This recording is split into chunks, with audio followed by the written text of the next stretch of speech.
Hey guys, it is Friday. It's Friday afternoon with my teacher, my guru, my friend, my mentor, Royce Ramos, up at Nomad Kali Combat and Fitness up in West Nyack, New York, in the Palisades Mall. It's a mouthful for me, Royce. It's all good. It's all good. So yeah, go ahead, Royce. Well, I'm just saying hello to everybody who might be joining in. I'm gonna jump on here Yeah. also, but well, take it away, sir. Well, Royce and I talked earlier in the week, and we thought we would talk about something that we've talked about numerous times, and that is how different arts, martial arts in particular, can kind of blend into each other at times. And also, we both feel that being having a martial art background in one particular art kind of lessens the learning curve to some degree when you're picking up another one. Because there are, as Royce always says, you have 2 arms, 2 legs, and that's about it. So we go from there. Yeah, unless there's a particular reason, generally we as humans are born with 4 limbs, right? Yeah. There's only so many ways the body can move. Some a little bit more so than others, whether flexibility or strength or somewhere in between, right? Obviously there are always exceptions to rules, so we're not going to exclude them or put them to the side because that's not right. But we have our hands, we guard. Every martial art has a guard, some way to protect, some way to punch or strike, some way to throw an elbow, right? Some way to throw a knee, some way to throw a kick, right? Yeah, I mean, so that what we're talking about primarily today, and it's really not exclusive to that, but is stand up fighting. When you get to the ground, it's a bit different. But I will say that even and on the ground, you may use some striking to protect yourself if you're on the bottom, or if you're on top, you want to be more offensive. Maybe you throw an elbow, maybe you throw a couple, ground and pound kind of thing. It's there is some transference of skill set there as well. Yes. Absolutely. Whether even if you're striking from the ground or striking to ground and pound, like you said, right. There's execution of mechanics and movements. Even if you're in the point of protecting yourself, you can still cover and maneuver your body to some degree. Right? Yeah. Like you're slipping, when you're on the ground. Not to get too much into it, but when you slip, it's basically a side bend. You bend to the right, you bend to the left. Mm-hmm. Even when you're on the ground, in BJJ, you got the ankle touches. Touching the ankle, it's the same thing. When you're on the ground, it's on the top, slipping out of the way. Yeah, one of the things that struck out to me initially, pretty much immediately, is the similarities in the footwork of the Filipino martial arts, in particular Pakiti Tertia, to boxing. Because you're always working off on 45-degree angles, forward, and stepping out as well to either side. So that immediately gave me a comfort level. Even when I was learning initially some stick work and some blade work, the footwork is the same. When if someone's attacking you from the right side, you want to step off to the left. Someone's attacking from the left side, you want to step off to the right. So there's a huge similarity there, and maybe you could speak to that for a second, Royce. Yeah, you look at boxing. Even if you look at the initial fighting stance of boxing, or most striking pugilist starts, right? Usually kind of like a walking stance. You stepped out at about a 45-degree angle. A lot of people, when we're teaching people in the beginning, we try to tell them whether boxing or Kali or some other martial art, we're always telling them either step out at a 45-degree angle, right? Or envision a triangle or a square, right? Boxing, a lot of people go with a square. I usually tell people go corner to corner in a square. And I try to use a terminology to link it so people understand it. That is boxing, square. So if I stay in corner to corner, that's their stance. Yeah. To create correlation to Kali and other FMAs, that's your 45-degree angle, right? Because that's your triangle. But after all, if you draw a line opposite corner to corner in a square, what do you have? Two equilateral triangles. So it's the same concept. So Yeah, and there's similarities as well with, and this is a huge similarity.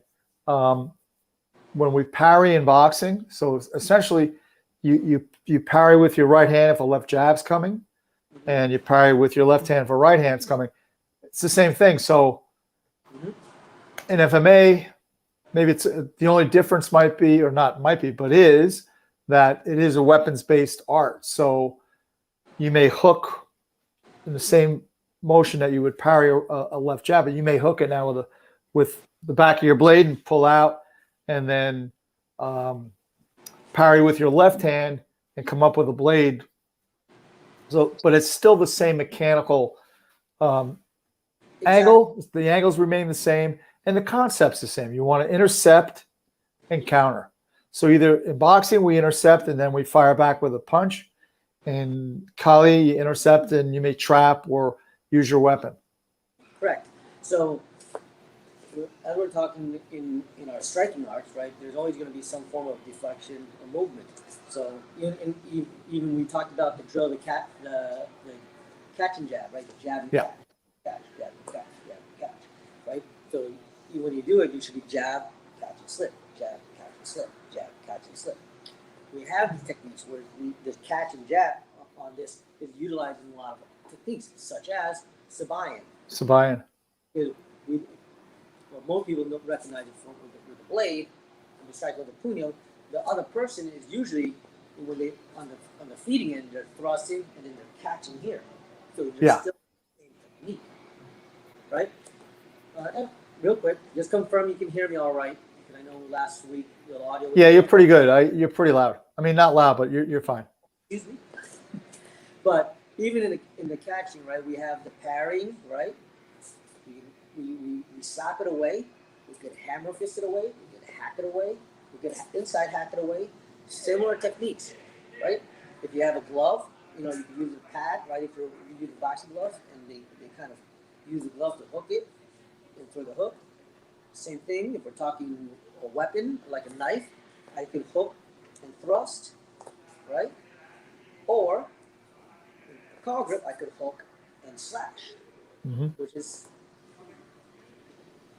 hook and what we call the reverse traverse. So what you're demonstrating right there is another kind of the mechanics remain, or the concept remains the same when we catch and counter. So when you're running Sabayan, it's catch and counter. Now in boxing, if a left hook's coming, I'm going to catch it and roll with it and absorb the punch and then come back with my hook.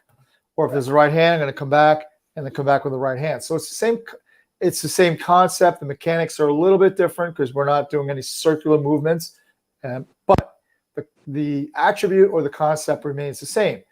The interception, whether it's a parry or it's a catching a punch and then countering with it, still remains the same. The concept. Exactly. So there's only so many ways our bodies will move. Some people are a little more stiff. Some people are a little bit more flexible and organic. Yeah. Some people are somewhere in between that spectrum, right? Yeah. So, yeah. Go ahead. No, go ahead. You were going to say something? Oh, I was going to just say that when we first started, especially with double blade or even single blade, and you would say jab, my eyes lit up. Okay, that now you're talking my language, and it made it, the concept was cut and dry to me. It's a jab. It is. Just jab it. Yeah. A lot of people look at, a lot of stuff that come into play, like in the West Coast coming up, they call it dirty boxing, kind of Tukin. There's debate about that being whether it's a true FMA or FMA inspired striking, whatever it may be. Maybe it's an American Filipino martial art. Whatever it is, it's still striking, right? With or without a weapon, right? Maybe with fingers, maybe with elbows, maybe with forearms, but we still striking, right? So when we utilize a weapon, it's the same thing, right? In Kali, in Pakiti tradition specifically, we have Pangamuk, which is our striking, right? It's all there, and Yeah. also in your boxing, and they, they, so when you have people who are talking about, let's say, in Santos blend Kali or some of the other ones, they'll say, oh, it's striking in like if you have double weapons, right? Yeah. So if you have, let's say dulo, which are palm sticks, right? Striking,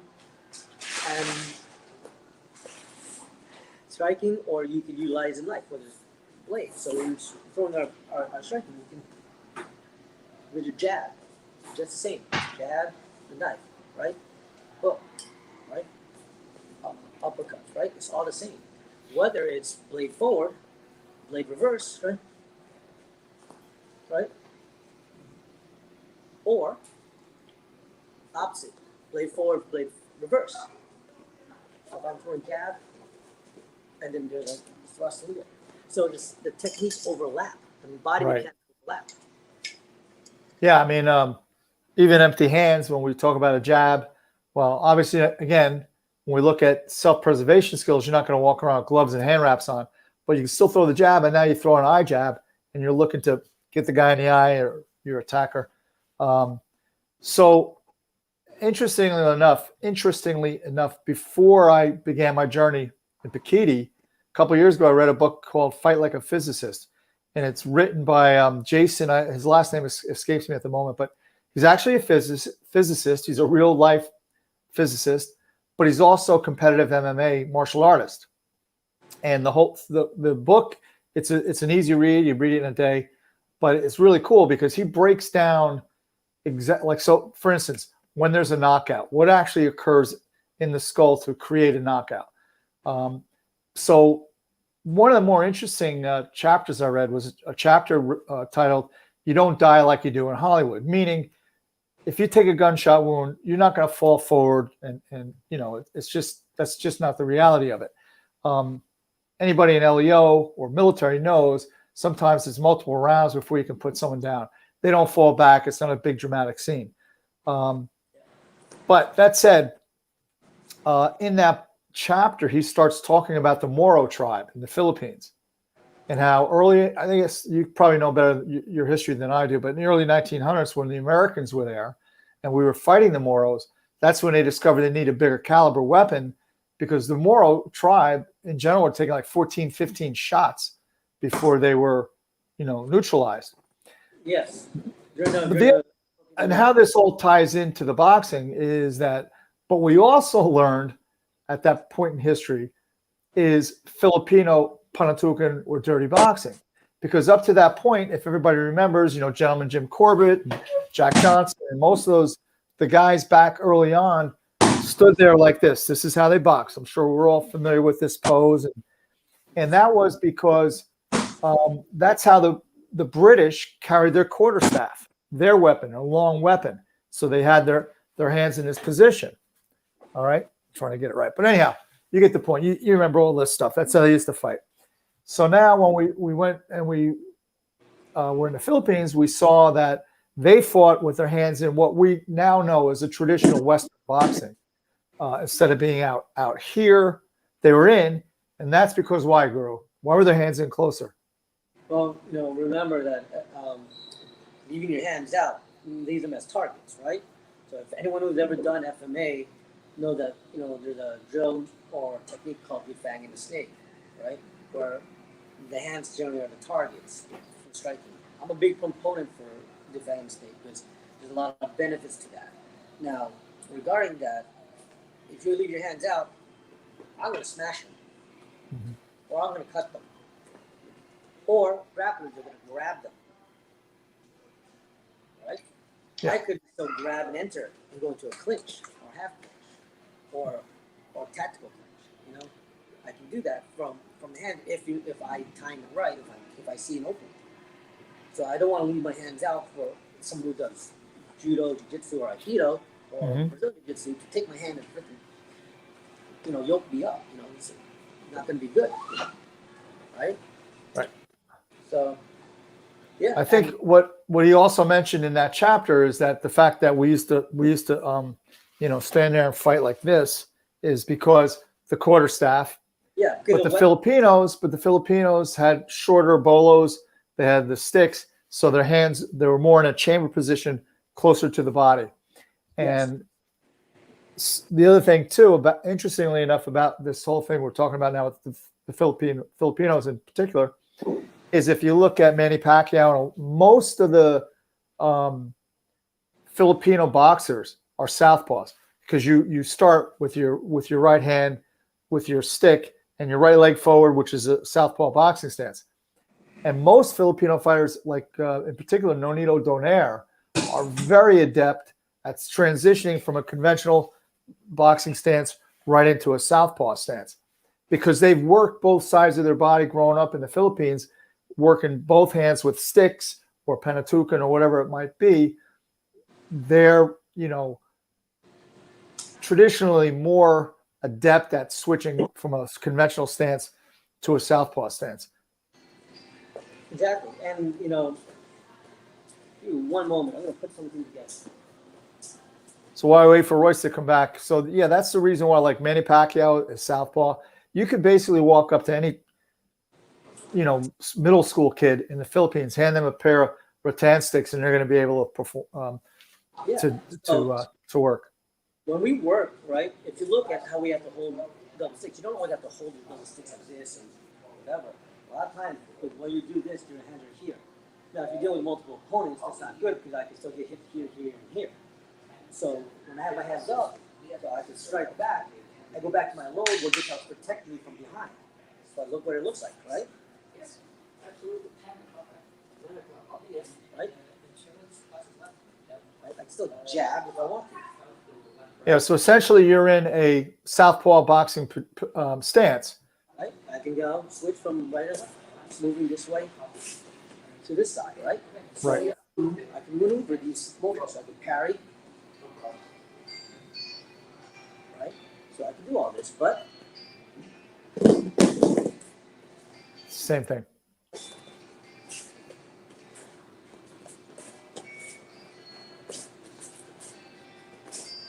So I can move to the side, move to my lateral step, I can switch, right? I can do all that. Because it's like when you fight, right? Sinawali, right? I'm going on double six, Sinawali, right? Now, go back to your, so yeah, it's the Philly shell. I mean, if you think about a chamber position with your sticks to perform Sinawali, you're essentially in the Philly shell, which Floyd made famous and Bernard Hopkins would utilize. So can you just assume that position again with Sinawali sticks and face me straight on? That's the Philly shell. I mean, that's the same stance in boxing as the Philly shell. Mm-hmm. And again, what I like about this is when I teach a Philly shell, I don't teach it a lot because you got to really be you got to have a really strong foundation before you start to go down that road. But if I'm in a Philly shell, the moment my right hand begins to move, my left hand comes up for defense. So essentially, it's the same movement as a Sinawali. So as one hand moves, the other hand's coming up and sweeping through. So if I throw a right uppercut, at the moment I start throwing that right uppercut, my left hand's coming up, either throw a hook or it's coming up in a defensive position. So again, it's the same thing as a Sinawali. One hand moves, the other hand comes up, and you're always in a good position to continue to battle and be safe defensively. Yes, sir. Whether we're doing traditional martial arts, one hand out, one hand in, one hand out, one hand in, right? One hand out, one hand in, right? Boxing. Yeah. You don't see too many people boxing like this. No, but you can do it to surprise a guy. Yes. Boom. If you manage to, yeah, slap them or whatever. But yeah, you're right. No, you always. So again, when I'm teaching somebody boxing, one hand is always here, whether it's your left hand or your right hand. If my left jab is out, my right hand's here. If I'm throwing a hook, my right hand's covering the side of my head and ready to catch. So yeah. So it's so there's so much overlap and intersection between the arts, especially striking arts, because most striking arts, that whether you want to believe it or not, developed from weapon guards. Right. Right. Even this technique, right, with the stick on your back load and lead leg like this, so it's very sword and shield. So shield. Yeah. So I'm striking. So whenever you use your live hand, this is techniques, sword and shield techniques. Or saying Espada y Daga. Right. Same thing with Espada y Daga. That is correct. Right.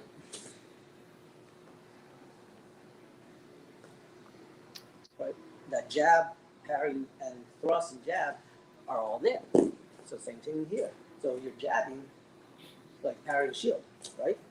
So there's your power strike, shielding. Your jab is like you're throwing like a shield punch.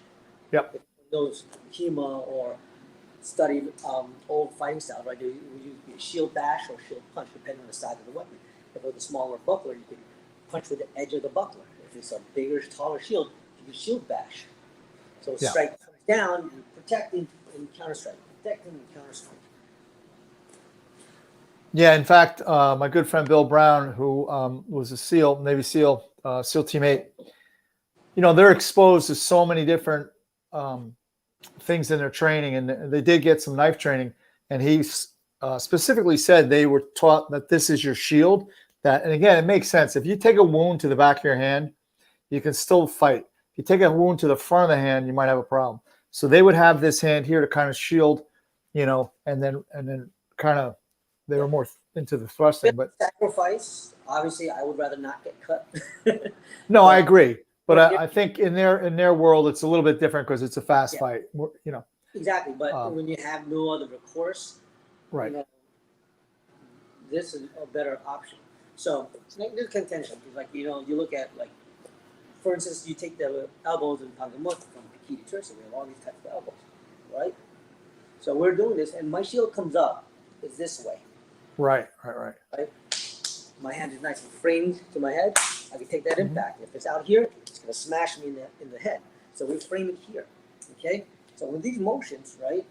Some people have the rhino or whatever you want to call them, right? Similar techniques here, right? But you go to Muay Thai, you see a lot of people do this because this kind of protects against the elbow. Yeah. You take an elbow to the back of the hand, it hurts. But if you do this, protects. But it's still your forehead, your crown is still there. Now, we don't do this as much as possible because if I'm dealing with a weapon art, should a knife come in and cut this up in soft tissue, this is bad. Yeah. I won't be able to re-grip. I could be bleeding profusely, could lead to death from blood loss, right? So we train like this, but if we take the cut, it's going to be painful.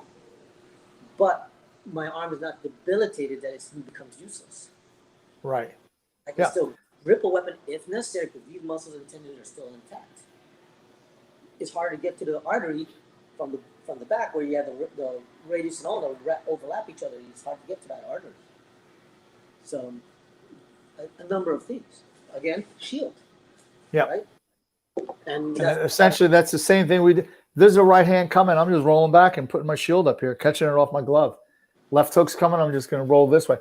One of the other interesting things that I noticed too, I'm sitting in the kitchen. It's kind of hard for me to demonstrate. But when somebody's throwing a body jab, we hollow out. And it's the same thing when somebody's doing a low line thrust. When we were doing Sabayan a couple of weeks ago, you and I were going over that. Yeah. So it's the same exact mechanics as if someone's throwing a body jab and you want to hollow out, or they're throwing a right hand to the body, you want to hollow out, step back. And again, so if you want to demonstrate one more time, if I'm going a low line thrust, yeah, you're hollowing out. So again, there's a really, really great example of that crossover or the synergy. I shouldn't say synergy, but of Western boxing and certainly certain types of movements in the Prakiti Tertia. Even the check hook, if the right hand's coming, you throw a check hook. So that could be the beginning of a Ganunting, So this, again, our hands are designed to do all this. Yeah. Wax on, wax off, right? Yeah. So I could parry and strike, right? Or certain things you can't do in sport, doesn't mean you can't do it in the street. And the reality is, you can't say something won't work in the street, but you've never seen it in sport because there are rules and regulations in sport, Right. that prevent you from doing it in terms of fairness, right? And keeping it in proper sportsmanship. That doesn't mean that what you learn in sport can't be used in the streets, obviously. Because Right. Some of the good boxers can knock me out on the street, right? So, right? Well, we mentioned Panatukan before, dirty boxing, and I'm going to mention his name again because he was really good at it. Bernard Hopkins. When he threw a left hook, he followed through with that elbow just in case that glove missed. He's going to clip you with the elbow. And again, that's dirty boxing. That's Panatukan. I mean, Again, it's all the body mechanics. So, yeah. In traditional arts, we're used to an extension and a contraction, right? We're going to stand and return, stand and return. So we strike and strike and strike. We allow our body mechanics to extend and pull back, right? But one of the beauties of the arts, such as the Filipino martial arts, right? They say, well, you're not going to walk around with a stick all the time. Yet you might have a pen, knife, a lipstick for a woman. They can still hold in their hand like a small roll of dimes or something and give them a little more impact, something, right? But what it also teaches you with a weapon, right? If I'm striking, right? I strike aiming with the tip of the weapon, right? If I miss, I'm going to come back with it. Or if I go to thrust with the tip of the weapon, I can still come back with a puño. Yeah. But it's great, right? And that all falls in line. If I'm doing it reverse, I can try to go for a punch and I'm going to slash out this way, right? So if I'm striking, I have my first point of impact, my fist, my elbow, right? I can fire back that elbow, then I have the forearm, then I have the back fist, pounces, I strike, coming on the way out. So what happens is I turn my whole arm. This is my stick. When I don't have a stick, this is my stick. Yeah. Right? So I'm going to utilize it with the same principles so I can utilize all the techniques that I need to. Right? So I can protect, I can shield, right? I can do all these techniques. Right? Then I can strike. Boom, boom, boom, boom, boom. Right? So now I have multiple layers of my striking, defense, and counter striking built in. So it's not always, rock.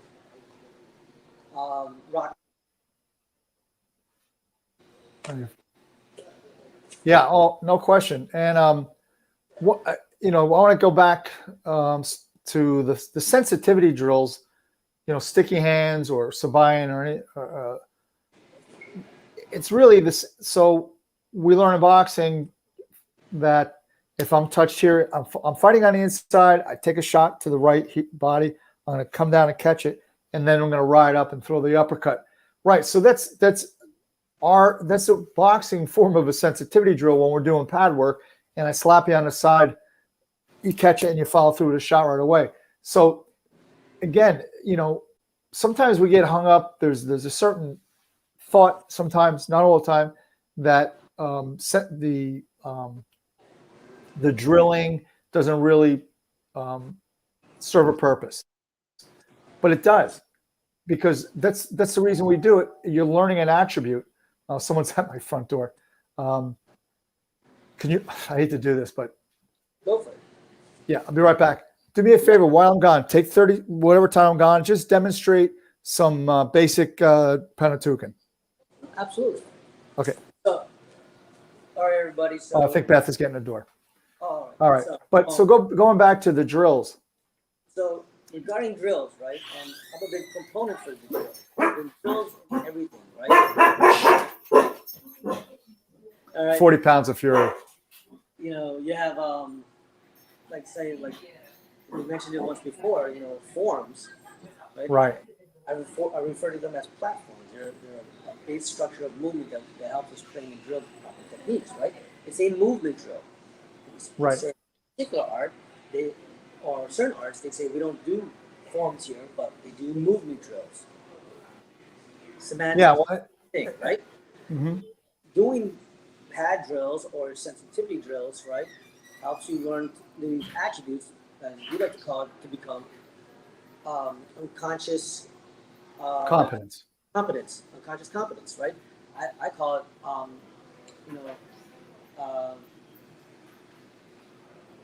like being a primary attribute. I Yeah. want it to be like instinctive, right? It's the same thing, right? So when we're cycling, it can't be a thought pattern. It's got to be automatically Yeah. locked. I mean, our terminology may differ, but the concept's the same. Yes. The reason we learn how to slip punches because we do pad work. And also, here's one important thing. Now, this is not exclusive to boxing or exclusive to Pikiti, but we do a lot of sparring. And the sparring gives you an opportunity to work, in my world or your world, the reactionary drills into practice. Correct. Again, riding with a punch and countering with it, or slipping a punch and coming back with something else. As we mentioned last week, right? If you're not sparring, you're doing your students a disservice. You're doing Right. yourself. Exactly. So here's the thing, right? You know, proper step, traditional step in the peak patterns, right? We usually start with building up the foundation of basics, your footwork and your striking and your defense, right? Then you do it with a lot of air form, then you start striking either a bag or whatever, or a tie or whatever, and then you build up to doing partner drills with a pad work or pattern drills with a person with sticks and clacking with them. Then eventually doing sparring. Whether you might lead off with defanging the snake to build up that attribute, or going straight to sparring, right? So a lot of people who see, this is the way it was in the old days, right? It's like, someone wants to learn something, they go to a master, and then the master decides whether, should I teach you or not? Are you teachable? Are you the right person to represent our art? So you have the mindset, proper mindset. Right. Do you have the proper mindset? Are you willing to learn and do what it takes to learn the right way? And then Responsible with it as well. learn how to kick the butt and screw everybody. I want to learn as fast as possible. I don't want to do anything else. I want to go right into it. But you and I both know that's how injuries and accidents happen.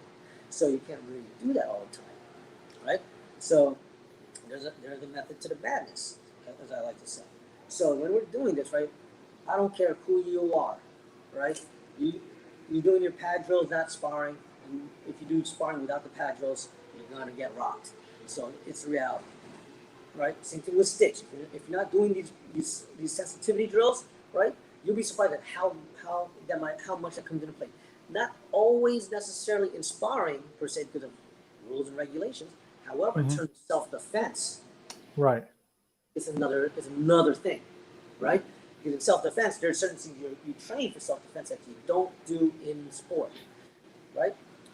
We talked about it last week. The UFC has 37 plus regulations of what you can't throw. Learn how to do those things. Yeah. And in addition to which, I think also, it was Lee Marson, I think, said that he broke it down to where martial arts are like, I don't know, 50-50 between physicality and mental makeup, right? Yeah. Whereas it's pretty much the same for boxing, and then and whether you're competing or not. On the street, though, it's 90% mindset and 10% skill set, because you have to have the ability to engage and not pull away, for one. And two, whatever you do has got to be, like we said before, I call it, or we both will call it, unconscious competence. It's two moves and try to neutralize that attacker and get out of there. But the sparring is so critically important even for that, because if you spar a lot, you get used to patterns of attack, because no violent attack ever is replicated. There's not the same, but you see patterns. You see the right hand coming over the top. You have a reaction to it, an unconscious competence reaction to it. You see somebody reaching out, which would be a jab, and most people on the street will reach out to get an attachment and either strike or stab. again, you've seen that 1,000 times before when you're sparring, so you know how to work with that and do something very fast. Exactly. And it's the same thing in with the sticks. You're used to seeing an angle one come. You're used to seeing an angle two come. And you have reaction. You have a counter movement to that. Because what is combat, right? Right. Counter motion before attack timing. Right? Say that slow so everybody hears it. So there's an anachronism that Grand Tuan came up with in regards to combat. COMBAT, right? That's how you spell combat. Counter, on, motion before attack timing. Correct. That's several approaches, right? So when someone motions, you're countering on their motion. And your timing, that is your timing, or that's the time of attack. So you're countering on that motion. Second, that punch comes, I'm already throwing a counter. Yeah. Right? Mm-hmm. So actually, Pikiti is really good at counter striking, a very counter-offensive attack. Pikiti itself is offense, counter-offense, re-counter-offense. Right? So it's a very aggressive art in that aspect. And, we've heard the terminology before. A good defense is a strong offense. Right. Right. And one of the reasons that sparring is so critically important for sport, for your art, but also for self-preservation skills, is that you develop a level of comfort because you know you have an unconscious competence reaction. What that helps and why that's a good thing is you don't get that adrenaline rush. You don't get your heart rate up above 175 where you lose even gross motor skills. So the more you do it, the more comfortable you become with it. Now, I know that many times when I put an amateur fighter, first time ever sparring, after one round, they're done. They didn't maybe get beat up, so to speak. They're just out of gas because they're all jacked up and charged up. And then as the more they spar and they get a better comfort level of their confidence and their abilities to perform in there, then their heart rate doesn't get that jacked. Yeah. But you can, without the sparring, it doesn't occur because the first time you're under live fire, whether it's punching or blades or sticks coming out, your heart rate's going to get zoomed up above 175, and that's the freeze heart rate where everything just stops. It's that pressure, and that's going to help you in dealing with self-defense techniques, right? And we do self-defense techniques. We do a lot of self-defense techniques. But you need to add pressure. You got to kick this, hit this bag, and don't stop. Tire out. That's fine. That's great. But sparring also does that. So you could train the technique over and over and over and over and over in terms of self-defense. But then when you spar, that helps you deal with pressure. So when the time comes, it's going to be there for you automatically. You do it repetitiously. And you deal with pressure all the time. It comes together. But in regard to, like, let's say the drills, like the sensitivity drills, I'm going to be a proponent of those because, like you said, it's just like doing pad work, or using the noodles now, or sticks for pad work, so they don't rip your shoulder. Like you said, your shoulder feels better now because you don't hold the pad and get right. Yeah. It's the stick, right? So pad work is great for the boxer. It's really bad for the trainer. It blows out your elbows, and blows out your shoulders, blows out your hands. My brother, my mentor, my friend, my ex-trainer Joe Greer, he had to have surgery on his left hand from years of catching jabs and hooks. He had to have some surgery done. But that's another aside. But in regard to the sensitivity drills, there's some people who say they don't like sensitivity drills because it trains bad habits. No, it doesn't. No. Because when you do your basics, you do all these techniques and your platforms, right? You do the platform, whatever it might be, and then you do your and then you spar, right? You can't spar all the time. No. Your body just can't handle it.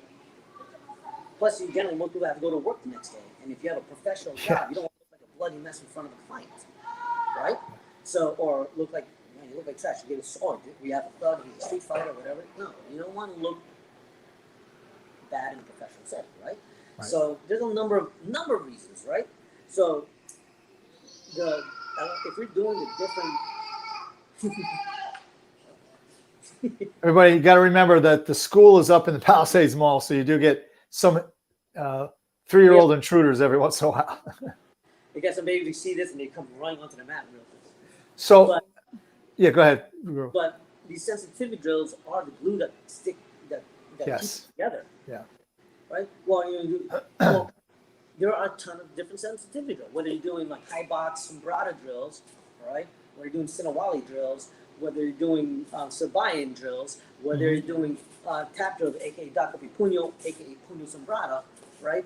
If you understand these things, you understand that there are these drills that we do, right?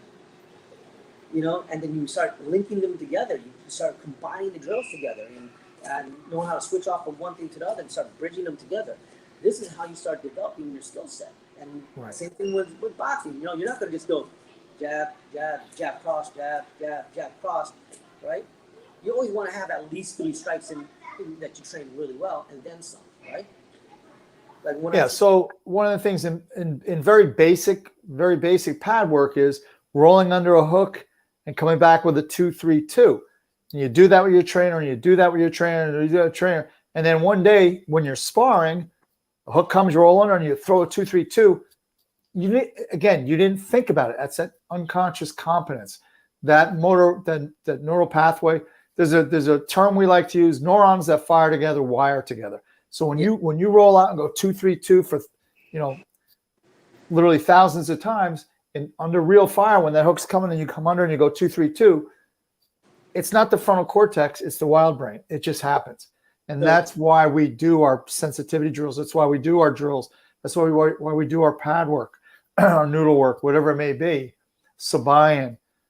This is why. And this is why there's such a correlation between the mindset and the concepts of Western boxing and Prakiti Tertia.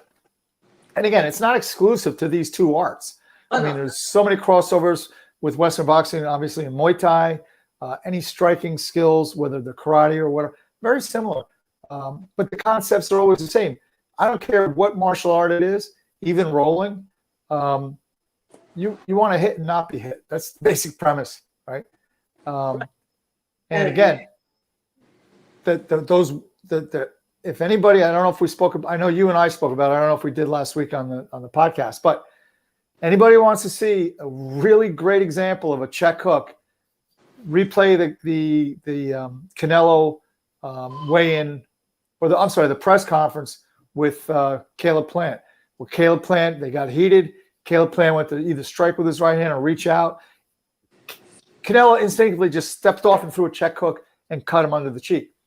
I'll be honest with you, I don't think he even knew he was doing that. It was just it just ingrained in him. When he sees that hand coming, bang, check hook. And that's what occurred. Exactly. Even when it comes to our footwork, like when my old job in what we call the Business Development Center, where we get kind of tight-packed like sardines trying to do work in the back, but sometimes people are in the way, and next time I'm just slipping by them, and they're like, what the hell just happened? It's just all these mechanics that we move around, checking you out, don't turn into you and spill your stuff or you spill their stuff or whatever the situation may be, right? You learn to do certain things just instinctively, right? One time at a seminar, I want to say it was 2019, right, in Brooklyn, right? Some guys were packing up their gear at the end of the seminar. One of them had a CBOT, which is a staff or spear length, right, 5 foot, right? And they're getting stuff, putting things together, and I'm walking out of the room that we were in, and I'm going like this, and suddenly, out of the corner of my eye, I see the stick coming right at my head, and I just went, without really any thought, just kept moving. It's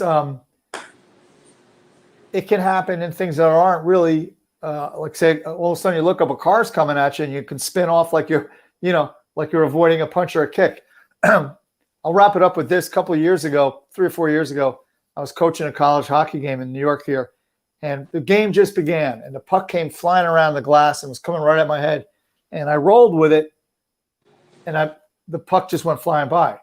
Because I saw that coming, and instinctively I just rolled like a right hand's coming. Problem is, the player who was sitting right in front of me, he moved as well at the same time. When he did, he came back with his stick and the blood just started streaming down my face. I had to go for repairs. And it was a little bit confusing because I rolled, I saw the puck go by, and then all of a sudden I got smashed. I'm like, wait a minute. I got out of the way of the puck, but that's what happened. So it can work in real life situations too for other events. Yeah. Some people say, why do you train? Well, I'd rather be prepared. I'd rather be safe. Oh yeah, no, then that's in my view, a basic concept of self-preservation is not to have a reaction. Because when you're reacting, you're in a time deficit, so to speak, when you're reacting. So you have to react. And one of the interesting things I heard, I forget who said it, but you have the moral high ground to be preemptive, meaning just like we'll use this example, but it can happen on a street too, where Canelo threw that check hook. He had the moral high ground because that guy was reaching out to hurt him. You're being defensive. Yeah. You're attacking him. He had the moral, not high ground, he had the moral authority, I should say. Correct. So if you're on the street and somebody reaches out with the right hand and you go smashing him with an elbow, you didn't do anything wrong. You did what you had to do. Now, some people, just to clarify something regarding this, I would like to explain this to my guys in regards to the unconscious competence, right? Anyone's curious, they will look it up. It's great information. But if you all understand the concept of second nature, you want to drill something right. Second nature. I want this to become first nature, as automatic as breathing, seeing, tasting, smelling, and hearing. Mm-hmm. It's gotta be right. Yeah. So there's unconscious competence. It's it's first nature, just like everything else. Not second. So in teaching combatives or teaching survival skills, but primarily tactical, thought is this: you want to have gross motor skills that are a conditioned response. And a great example of a conditioned response is you're a little kid and there's a candle in front of you and you touch the candle, your hand gets burnt. Now, for the rest of your life, every time your hand goes near a candle, you pull it back. That's an example of a conditioned response. It burns, you pull your hand back. All right. So I usually practice my hand, the hold your hand over the candle thing. Yeah, no, but what it demonstrates is that conditioned response could also be you catch that shot and you ride it back with the right hand, or the blade's coming and you parry it and you come back with a slash. Those are conditioned response to stimulus that you've been exposed to and trained to, and so it's a combination. The unconscious competence is the ability to perform the counter move. The counter move itself is because of a conditioned response. So I think if people can kind of bridge those two thoughts together, it gives you a better understanding. Right. Well, this was great, Guru. I know you're no longer a guru, but I'm still trying to work on how to pronounce Manan. Say it again. Manalulu. So yeah, the tongue twister. You could just say guru. It's all good. But just explain to everybody. I mean, I take great pride in the fact that you got this new promotion, and maybe just explain what that word means and how it differs from a guru. All right, so guru, you can even say that it comes from Sanskrit. In terms of guru, like means teacher, but that's not original to the Philippines in terms of the original Filipino language, or maybe not regional. Like Manunudlo from the area of Negros Occidental, and it literally means teacher or advanced teacher. Advanced teacher. What I've been told and what I've read, it means teacher. So guru's teacher, Manunudlo's teacher, but how they structured it in BTK is a certain structure. So it still means teacher, but more of an advanced level. All right. So that's why I come to you. All right, Royce. I appreciate your time. I look forward to next week. We'll come up with another good topic. This is really interesting, I think, and it's food for thought. Yeah. And if anybody has any questions with watching this and watch to the end, please absolutely give us some thoughts. Give us some positive feedback. Please be positive, right? Negative feedback is not. It's well, Barry Shelley wrote here, "Hey guys, great to see you guys. Glad everything worked out." So as most of my friends know, I had a procedure done yesterday. This is a routine test. but it's how can I put it? They test you. They go through the last part to go over the fence. Let's leave it at that. Yes, yeah. So Barry's being a little bit humorous here, saying he hopes everything turned out in the end. Yes. All right, guys. We'll see you all next week. Guru, you have a great weekend.